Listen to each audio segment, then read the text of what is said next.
Sas, balikan lang natin yung sa Congress kanina. Because you mentioned House of Martin. Is there a House of Bogie D or is it a House of Sandro Marcos? I think it's the House of Sandro Marcos. Okay, if it's the House of Sandro Marcos, how much influence does this boy have over the congressmen para mabuo yung numerong hinihintay nila for the impeachment of Inday Sara Duterte? May numero o wala? I think walang numero. So magpo-prosper magko-convene ba ang Senado as impeachment court o hindi? I don't think so. But they're preparing, yan ang press release nila, they're preparing na.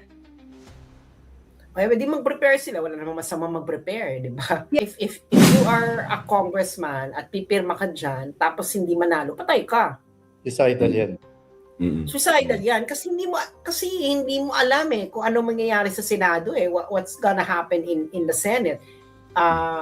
Hello naman kung ikaw ba naman ang congressman, kahit ayaw mo kay Sara, pipirma ka pa. Tingnan mo naman yung level ng evidence. So sabi doon, niloloko nyo lang yung mga sarili ninyo.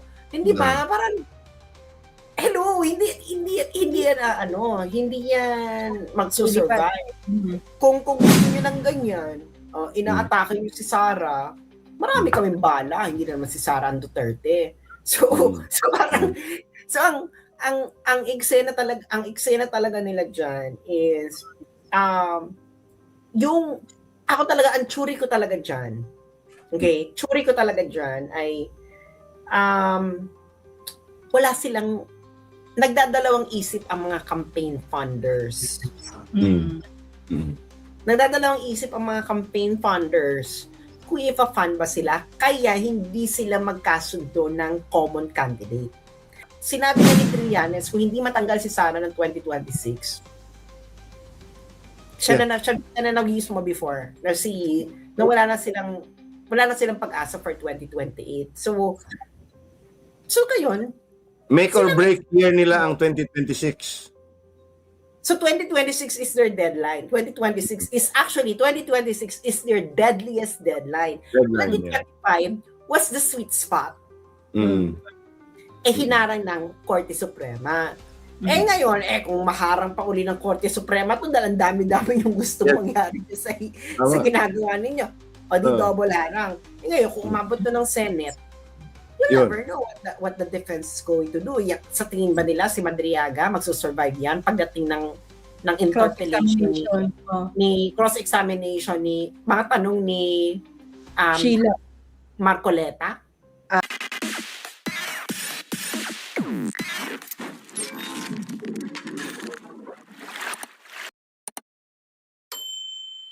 Pero where do you think this is all heading? Yung nangyayari kay Martin, kay Zaldico, na talagang very special kasi yung secretary na ng DOJ nandun sa Czech Republic, yung nagaganap na oral arguments patungkol doon sa budget na I think leaning towards na adverse yung decision against the respondents dito, no? So where do you think this is all headed, and nasaan yung Amerika dito? Kasi if you have to remember, di ba, ikaw na rin nag-expose noon, nagsabi noon na si Martin donated $2 million doon sa Harvard, and we all know yung connection niya sa Amerika, di ba? And then the EU connection as well with Zaldico and even Gibo, who at one time held a Maltese passport. So saan papunta, Sas? Doon mga senaryo ko. Well, actually, ang gulo-gulo ng mga kaganapan. Okay? So, ang tanong is, bakit hindi magsalita si BBM about Martin? Diba? Kaya ang feeling ko talaga, itong kay Martin is si Ma'am Shito It's Si Ma'am Shito talagang galit na galit siguro siya kay Martin. At hindi na siya napigilan ni Popshi. Dahil nga sa onsehan. Oo, feeling ko talaga siguro si Ma'am Shi. I'm feeling ko kasi siguro si Ma'am Shi is parang old school siguro siya na kailangan pa niyang pagtrabahuhan, yung kanyang kakamkamin, ganyan. Tapos sila, ay, Pwede naman palang hindi. Pwede naman palang hindi. Nangulumata na ako at nagalaglag na yung skins ko sa katawan ko. Pwede naman palang hindi.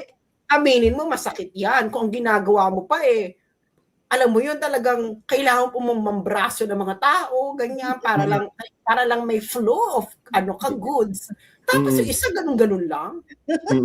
Sinasakay lang sa mga chopper niya, di ba? Sa mga private places. Oo. Mga armored vans, oo. Tapos nalaman pa rin, siguro, tinanong ni Ma'am Shi, magkano ba yung sa'yo dapat dyan, ganyan-ganyan. Siguro sinabi ni Pop Shi na, 100B nga dapat tayong taong to 100B? My God! Ano to? 20B pala din nandito! Matatapos na ang taon! Wow. Namayat na ako sa kakatrabaho.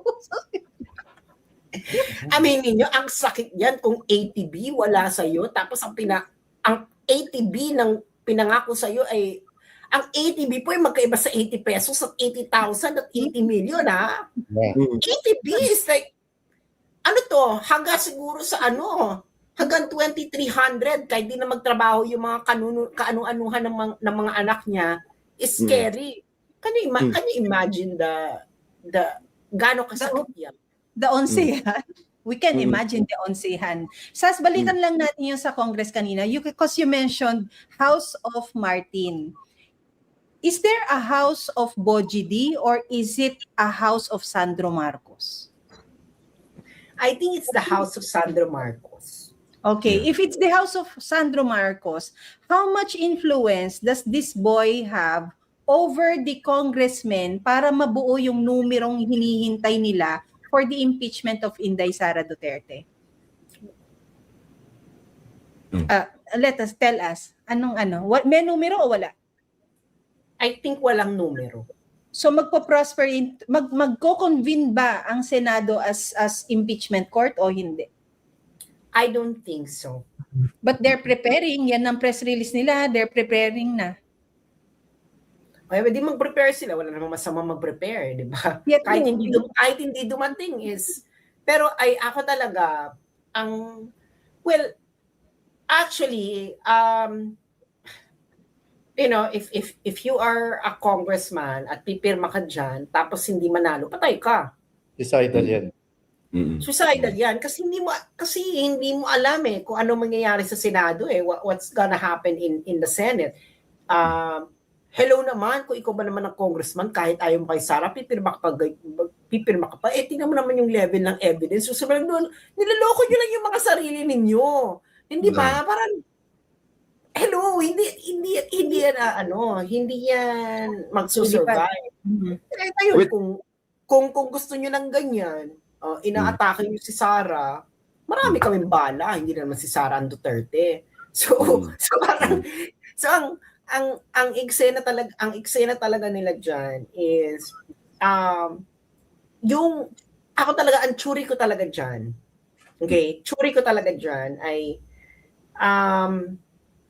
wala silang nagdadalawang isip ang mga campaign funders. Nagdadalawang isip ang mga campaign funders kung ipa-fund ba sila, kaya hindi sila magkasundo ng common candidate. Hindi dahil sa unang-una, hindi talaga sila magkakasundo, no? Dahil manggahaman silang lahat. Ikalawa, yung mga campaign funders, siguro sinabihan sila na, kung mapababa ninyo yung rating ni Sara, This much. One digit yung lamang niya, siguro magpo-funding kami.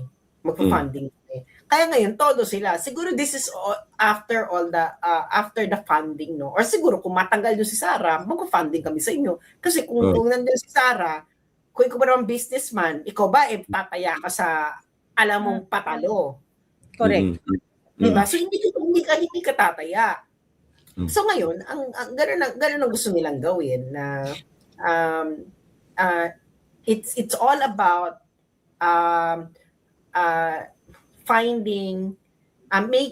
it's really opening up 2028 for them. Lahat ng mga ginagawa nila ngayon na sinabi na ni Trillanes kung hindi matanggal si Sara ng 2026, siya na nag-use mo before na wala na silang pag-asa for 2028. So ngayon, Make or break year nila ang 2026.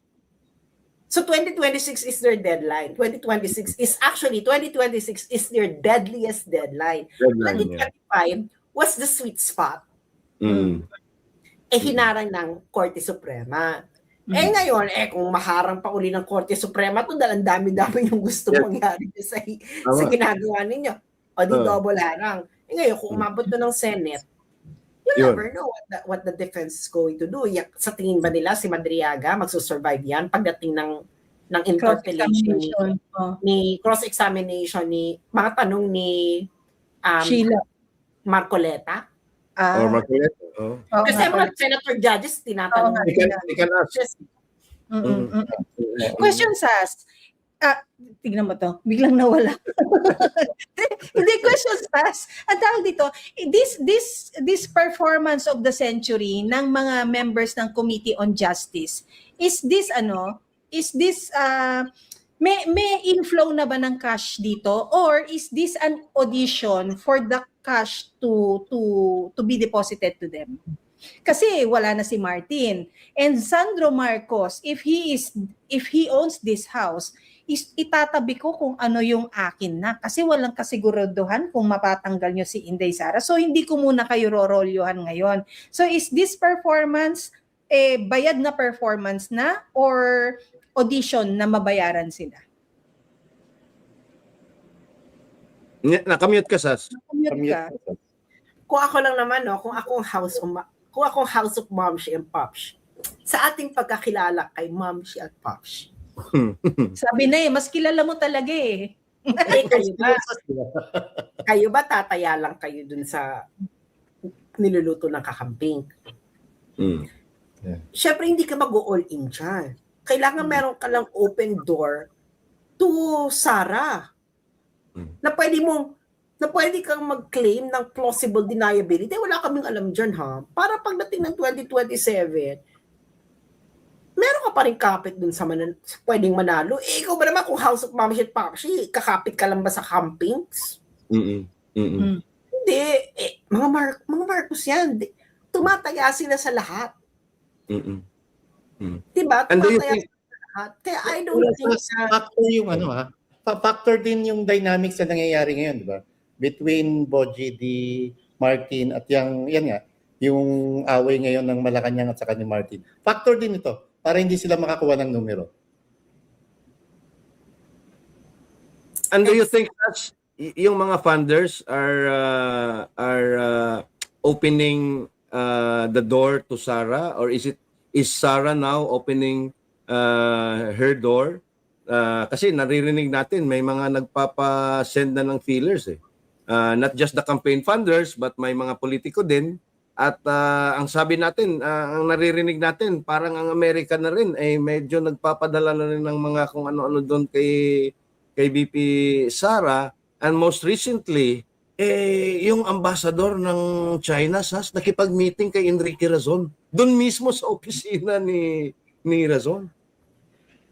So, yun na nga. So, I really think na things are changing. Ano naman si Enrique Razon, no? I really think that Enrique Razon is really just a businessman. Yep. He just wants his business to be there and up and coming. At meron naman talaga siyang business dito sa China. Meron siya ditong port sa Yandong or something. Meron port dito si Enrique Razon. Well, co-owner siya.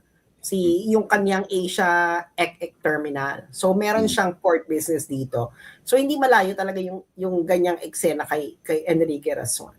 So kaya nga itong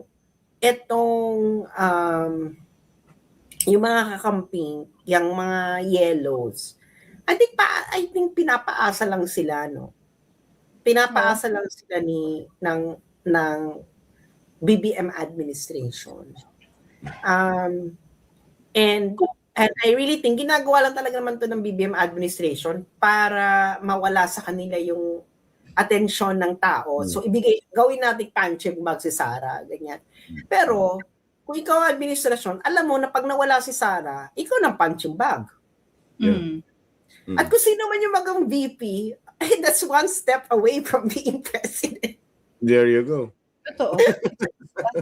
Literally a step away. But as you mentioned, no, kung pinapaasa lang nila Bongbong Marcos or ng kampo nila ang mga dilawan, kanino sila kukuha ng kanilang bet for 2028? Eh wala namang I don't think there is one sa kampo nila. Do you think winnable kapag si John Vic yan? Look, wala nang pakialam diyan si BBM. Ang pakialam na lang talaga ni BBM, yung survivability niya after 2020, after his term. Anong mangyayari, di ba? Bakit di mo binigyan ng date yung term niya? Eh ikaw ba naman, meron kang 1 degree away from Sara Duterte. Ang distance mo kay Sara Duterte, ikaw wala ka. As BBM, wala ka. Pero meron kang 1 degree of connection towards Sara Duterte. Ayun, sigurado yun. Dahil yun, kadugo mo eh. Kung ikaw pumunta ka kay Kakamping or kung kanino man kay John Vic, ikaw ba sigurado? Lahat, alam ng BBM administration na pagkatapos ng term niya, lahat ng mangyayari sa susunod na administration, siya magiging punching bag. Exactly. True. At lahat ng mga kaibigan niya ngayon, hindi niya kaibigan sa Yes. that moment na 12 o'clock ng June 30, wala na siyang kaibigan. At lahat ng mga pang-iiwan na ginawa niya ngayon sa mga tumulong dati, katulad ni Mike Defensor, na ginigipit nila ngayon, aabutin din ni Bongbong Marcos yan, pag hindi na siya ang presidente. Oo. Kaya kailangan, maging ano ko ngayon, maging bonggang, hello! Ito nga kay Digong eh. Very popular, mas popular pa sa'yo. Grabe ka, ikaw negative na nga yung ano mo. Pero si Digong, nagawa niyo pang ganyan. Sa tingin niyo ba yung mga nakapalibot sa inyong mga political actors, hindi nila makikita na putang ina ko, ginawa mo nga kay Digong, sa amin pa kaya? Yun. Diba? Kaya lahat ito ay nasa lugar, nasa sila ngayon, ang headspace nila ngayon ay paranoia. Lahat sila. Okay, ano bang gagawin natin? Ano mangyayari pagkatapos sa 2028? Yan ang tinatanong nila ngayon. Ano mangyayari pagkatapos si BBM? Ang kanilang sagot ay, tanggalin natin si Sara kasi kung si Sara manalo, lahat tayo is malulok. Lahat tayo maluloka. Kung matanggal si Sara, lahat tayo safe. Ngayon, kung hindi natin matanggal kung matanggal natin si Sara, lahat tayo safe. Ganyan. Ngayon, kung manalo si Sara, lahat tayo, So ngayon, iniisip na lang ng mga lahat na yan. For BBM, kung manalo si Sara, paano ko masisigurado na pwede pa rin akong safe? Para na kayo makakamping, kayo na lang yung itatapon sa bangin. Pwede ko kayo itapon na lang sa bangin, sabihin ko na sila talaga may ito mga documents, itong ang pinagagawa nila sa'yo, ganyan. Diba? Pwede may mga ganyang negotiations later on in life. Hindi ba? Kaya pinakagawa dito, mga kakamping. Tama. Okay. Quickly, Sas, before we end, recently na-confirm ang charges kay PRRD ng ICC sa pre-trial chamber. Ano ang direksyon nito kapag talagang full-blown trial na yung kay PRRD, mapapauwi ba siya? No, hindi siya bibitawan ng ICC kasi yan na naman talaga ang kanilang ngayon pinagmamalaki. Oo, kung 'di ba? Kung tanggalin nila si PRRD, wala na silang ganap. Yan na nga lang yung ganap nila ngayon, matatanggal pa. So hindi nila bibitawan si PRRD. Pero ang gusto ko talaga is yung lumabas na yung decision ng Supreme Court. Yeah. Habeas corpus, you mean? Oo, kasi pag lumabas yan, Yeah. problema ngayon ng ICC. At problema ni Bongbong Marcos, how to carry Problema out. din ni Bongbong Marcos. Kasi kailangan lumabas yan eh. At syempre, manuloka ka kasi Mm. pag sinabi ng ICC na legal ang nangyari, naku, maano to ha? Mm. Can you imagine? You can bypass Philippine courts when it comes to issues like this. So, Yeah. kaya siguro very careful dito ang Supreme Court. Pero kailangan na lumabas na yung ng Supreme Court. Pero I think ako'y naniniwala na timing is everything. Yes. Yung Yeah. 2026 yan, Sas. Mm. Sorry, Marlon? Tingin mo lalabas yung SC decision ngayong 2026 o next year pa? I think ngayong 2026. So you think that the court the Supreme Court is also playing the timing game, the right timing game? I think so. I think the Supreme Court is also playing the timing game kung kailan ilalabas tong isang decision na to. And yun ang ating abangan kung ano mangyayari. Okay.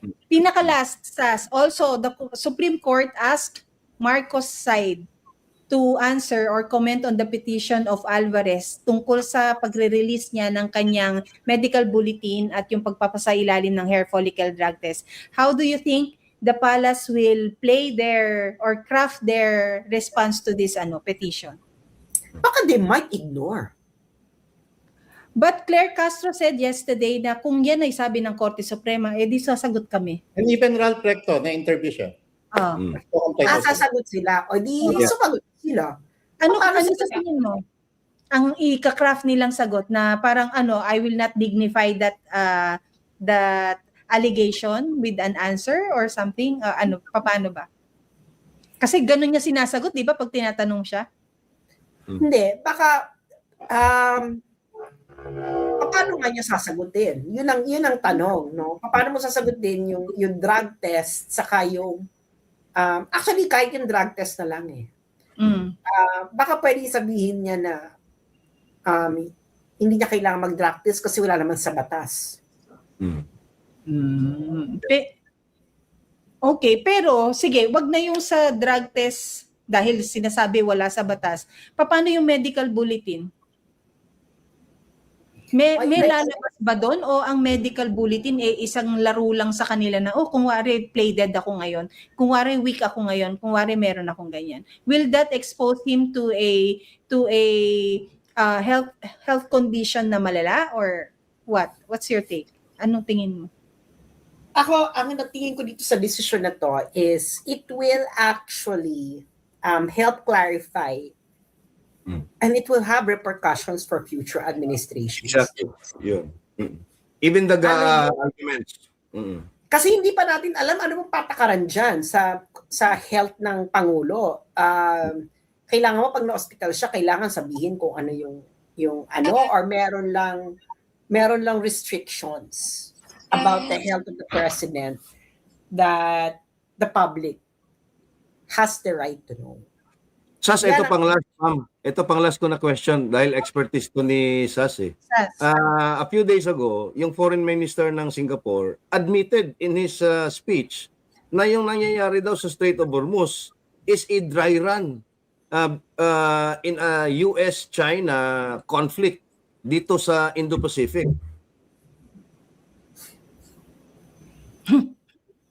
Singapore na. Si Vivian something. Oh. Well, parang mahirap naman yung dry run. Hindi siya pwede maging dry run kasi ano ang ng US, bubombahin niya kami dito. Pag isang bomb, mag-attempt lang na magbomba ng US ng kahit anong city dito sa China, tatapusin ng China. Tatapusin I think what he meant was a proxy war between the US and China in the Indo-Pacific. Well, isa na lang naman ang candidate for proxy. Mm-mm. Ang isa na lang candidate is the Philippines. Kasi ang Taiwan Island ngayon, divided na sila na nako, tigilan na natin itong pakikipag-ano sa, di ba, meron, there is a very strong political party in Taiwan that doesn't want to be the next Ukraine. Doesn't want Taiwan to be the next Ukraine. So, medyo malabo doon mangyari. Malinaw dito kasi naman, karamihan ng mga nabibili ng maleta. Mm-mm. Tapos, siguro tapos ngayon yung political parties pa ngayon, medyo ang malakas pa ngayon yung talagang rara for the United States. Diba? Wala nga nagreklamo ngayon. I mean, can you imagine, bakit hindi kayo magreklamo? Dito ginawa ni Bongbong Marcos na nagbigay siya ng special economic zone to be administered by Americans na magkakaroon ng diplomatic immunity. And Rent-free. Rent-free. Hindi na kayo nai-scandal dyan. Yun. Wala, di ba? Dead ba lang sila? Bahala. Ako talaga, bahala kayo because nagpapaniwala. Walang ganyang bansang may ganyang arrangement. So, huwag niyo sabihin maganda yung ganyang arrangement. Dahil kung maganda yung ganyang arrangement, lahat na ng bansa, nagkaroon na ng ganyang arrangement sa buhay. Ang sabi na nga ng US, first arrangement of its kind. Malamang first arrangement. Dahil wala naman talaga papayag sa ganyang arrangement. Tama. Yun, maraming salamat sa ramdam ba dyan ang oil price hike or it's the same, it's business as usual in China? Kayo lang dyan ang nakakaramdam. Sa sinabi mo yan.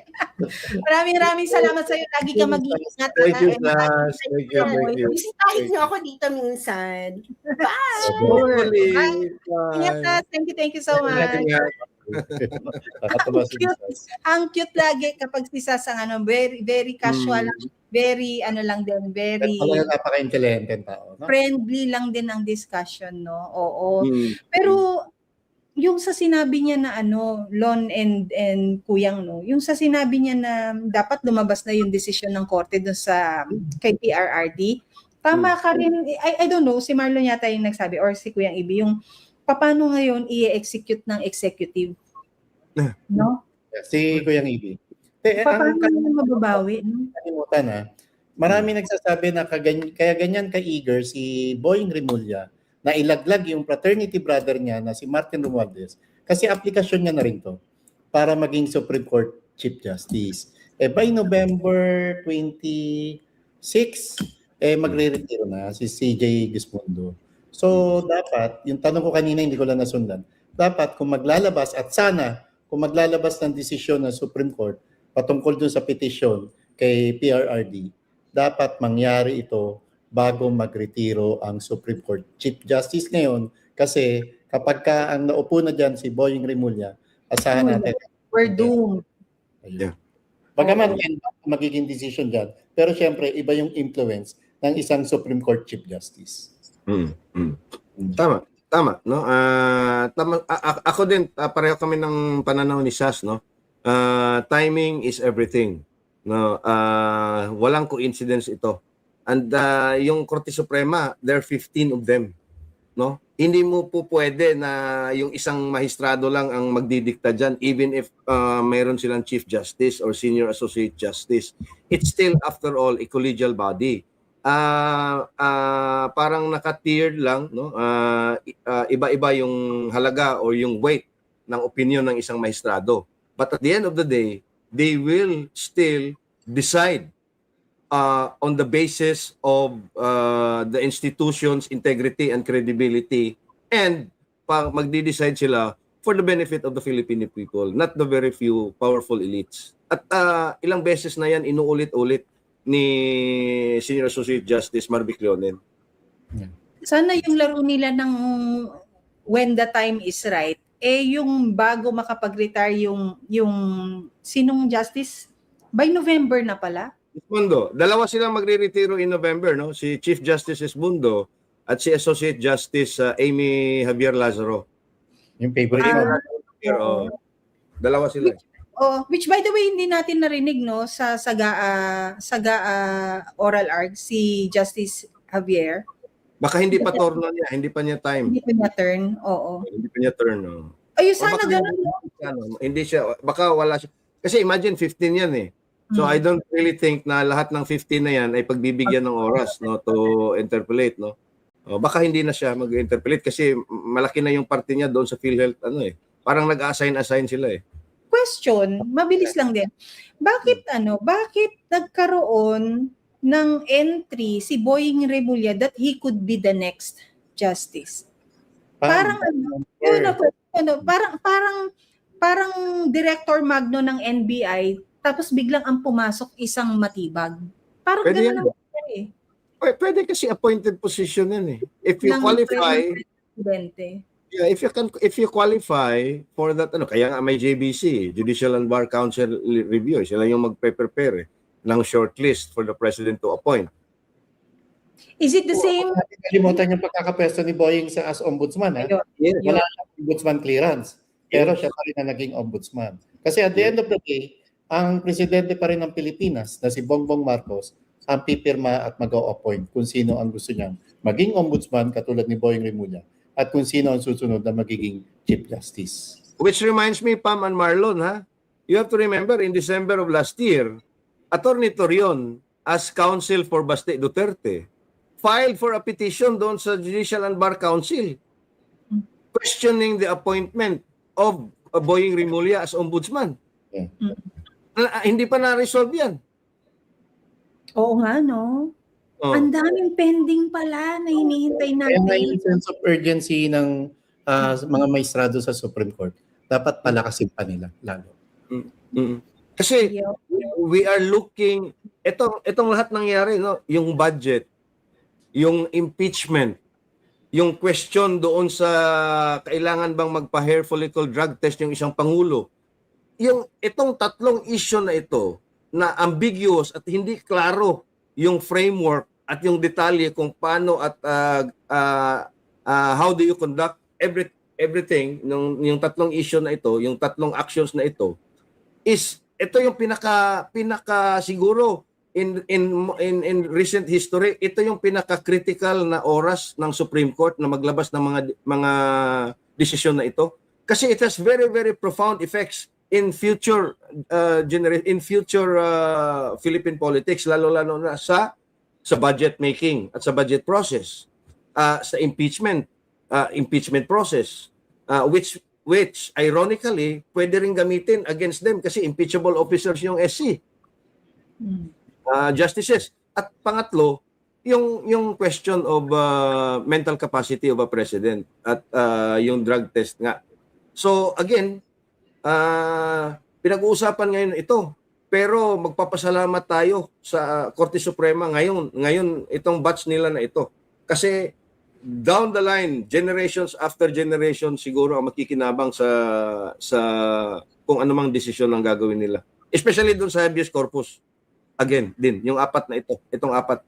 Because this has a profound effect on how we interpret our treaties with other countries and other international bodies, how we conduct ourselves in the legal framework of international rules. So itong apat na to napakaselan at napaka-importante. And this will now affect yung susunod na leadership sa foreign policies na gagawin na sa mga susunod na panahon, no.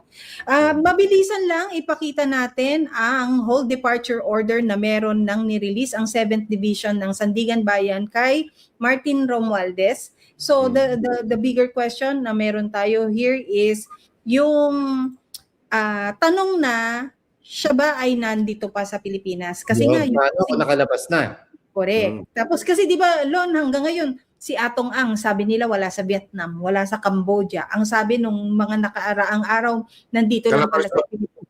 Nasa Pilipinas lang. And then later on, sinabi nila, yung muntik na nilang ma-corner sa ibang bansa, they missed him by a day dito naman sa Pilipinas. So, yung kung hindi nila ma-identify yung location ng tao, it is likely that this whole departure order is just a props to all the dramas that they have. No? Yeah. Yun? Because you remember, Martin Romualdez owns a fleet of jets under different names, hindi direkta sa kanya.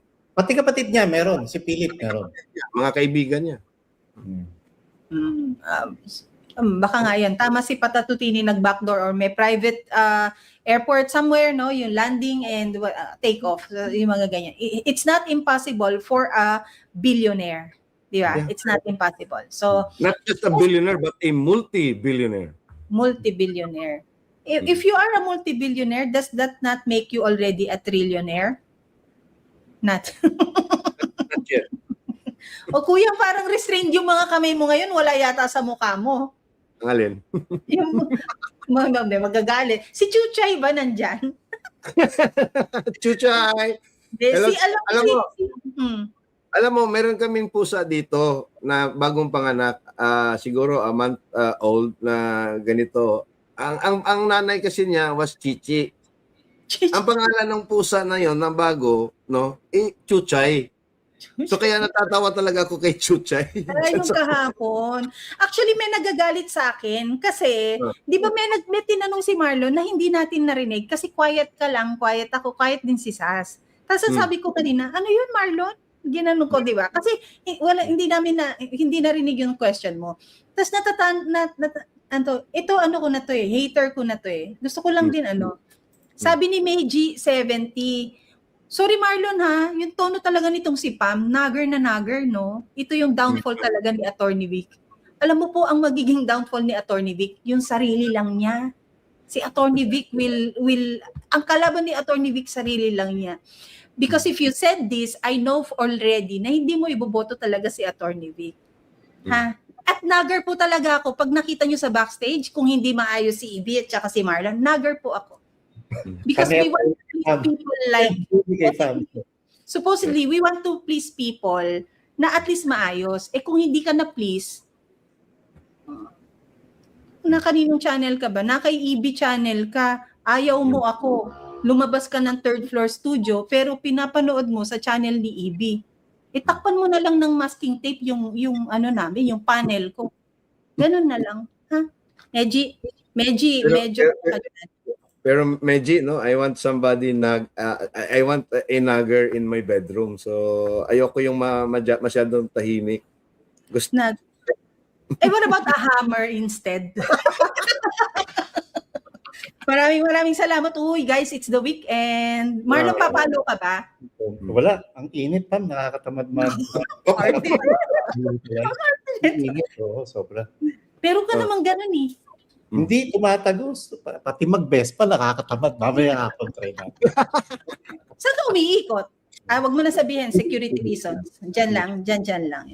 Tapos umiihi ka ba doon sa gilid-gilid, Marlon, pagka nagmumotor ka?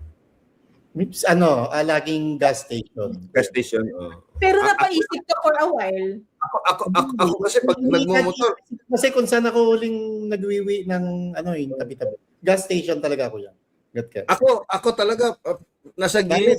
Natin na kailangan yung sa prostate natin natin. Kahit sa damuhan, kuyang, pwede ka? Sa pader. Ganon. Sa puno ng kahoy. Poste. Tapos sabi ng tabi-tabi po. Magsasuggest ako, kuya. Tapos ginaganyan ko yung paa ko. Parang aso lang nakataas. Kuya, isasuggest ko sa mga talahiban, ganon. Tapos di ba matalim yung talahib? Sana talahib cut. Yung ganyan. O kaya biglang may cobra. Akala niya bait. Sadista ka talaga. Oo nga. Hindi ako sadista. I'm a nagger. And Kuya Ibi is I'm a nigger. And Marlon is a hunk. Wow. Kita-pita na tayo. Maraming salamat po sa inyo. Tama lang yung salitang alipin sa gilid-gilid. Nung panahon pa pala ng Espanyol, meron ng salita. Aliping sa gigilid ang tawag sa kanila. Gilid-gilid. Oh. Oo, sila yung mga yung panahon ng mga Kaya pumasok mismo sa loob ng bahay ng kanilang mga amo. oo. May ganun talaga. Oo. Ano ng Espanyol. Slavery naman na yun, no? May ganun Alipin nga sa gigilid.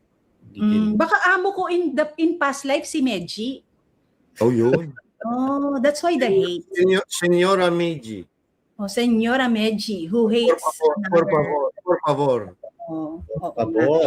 Maraming salamat po sa inyo. Medji, happy weekend. Sana happy mag-enjoy ka ngayong araw na to. And kay Chuchay, hello sa'yo. Maraming salamat. Maraming salamat sa pagpapatuloy ninyo sa amin, sa inyong sa breakfast time, no? Humaba ang usapan because again, it's always a pleasure to have Sas Rugando Sasot over para sa mga takes niya, no? Yung mga bagay pinagtatawanan natin, but it's always just good to find a reason na tumawa tayo sa kabila ng sinabi nga ni VP Inday Sara, yung araw-araw na hamon ng buhay. Pero iangat naman natin yung antas ng ating pamumuhay na hindi lang tayo laging resilient lang, na tulad ng ipinaglalaban lagi ni Kuyang EP. So ganun, of course, dasal para sa susunod na leader ng bansang ito kay Inday Sara Duterte at para makamtan natin yung hustisya na pangkalahatan sa mga susunod na panahon. Marlon? Yung confirmation kay PRRD sa kaso niya, nagbasura. Siyempre, nauna mo na yung pagbasura dun sa kanilang apela, dun sa jurisdiction. Mas mabigat to ngayon yung dinaranas ng pamilya Duterte. At gayon, isang pamilya na rin sa katauhan ng pamilya Defensor ang dumaranas ng panibagong kagipitan sa gobyernong ito. Patuloy po tayong magmanman, patuloy po natin ipaglaban ang katotohanan at patuloy po natin isuka ang katiwalian sa kasalukuyang pamahalaan. Yun. Well, ako naman, today is a weekend, it's a Saturday, so dapat you should think moderately and drive safely. Uy, pero tama ito ha, yung weekend natin, we have to stay hydrated, napakainit ng panahon. Maraming salamat, Mandayan. Again, sa mga susunod pong mga araw, we'll see you on Monday na po, no? Day off natin tomorrow.